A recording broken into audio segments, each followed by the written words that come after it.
On this day in 1972, a Bowling Green Falcon was flying high in Munich. Track star Dave Wottle won the gold in the 800-meter race in the Summer Olympics.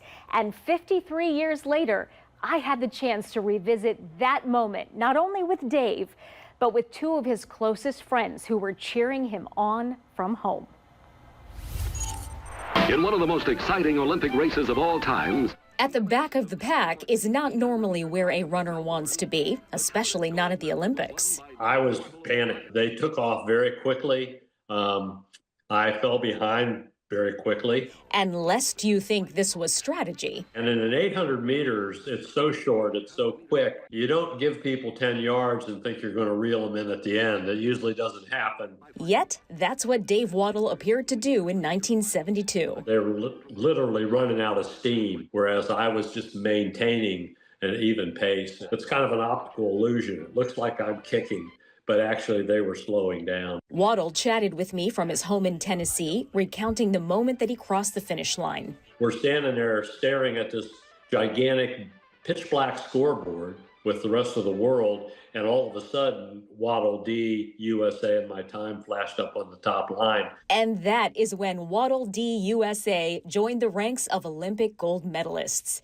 Meanwhile, there were two young men back home watching the race on delay. I actually heard before the race, before it was on TV, that he won. And when he gets way behind in the first 200 meters, I'm thinking, does he really win this race? And the longer I watch the race, I'm thinking, he's not going to win this race. How can he win this race? As his track teammates at Bowling Green State University, Sid Sink and Bob McComber knew Dave's stride well. We all wanted to run well for ourselves, but you didn't want to let your teammates down either. Both men met me on campus to reflect on the moment that shaped their joint history. He made us all feel like we were part of it.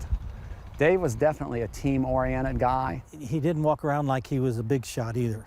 I mean, he just was a regular person who just got better and better. Wottle puts that praise right back on his friends. I wouldn't have been able to achieve what I had without them, so they deserve a lot of the credit. If I ever got out and I started saying something that was a little braggish, they knew me well enough that they could remind me of other things that would bring me down to earth very quickly. Both Sid and Bob recognized that Dave had that something early on. Well, I watched him for about a month, and I called my mom back home and said, I've got to find another event to run, or I'm never going to win a race in college.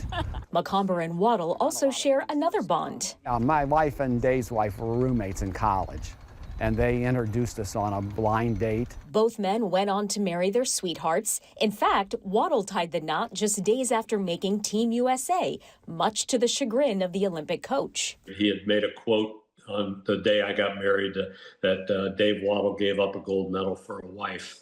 And trying to prove him wrong brought a dramatic twist. I did a difficult workout without warming up properly, and I developed tendonitis in my left knee. That could have been the end of Dave's run, if not for that wife of his. But Jan being there with me was heaven sent, because she encouraged me. She says, hey, you can do it.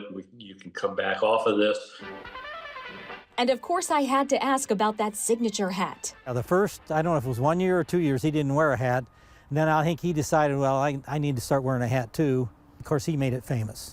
These guys had started well before me, but I'm a slow learner. But if anyone is proof that slow and steady and humble wins the race, it's Dave Wottle. If you hadn't contacted me, it probably would have just been any other day of the year. And if anything shines brighter than gold, it's brotherhood. If I dropped over dead in the parking lot on the way out of here today and my wife needed 6 pallbearers for a funeral, 5 of them would probably be guys I ran with in college. That was the heyday, I think. It was a super time for track here and for Bowling Green State University.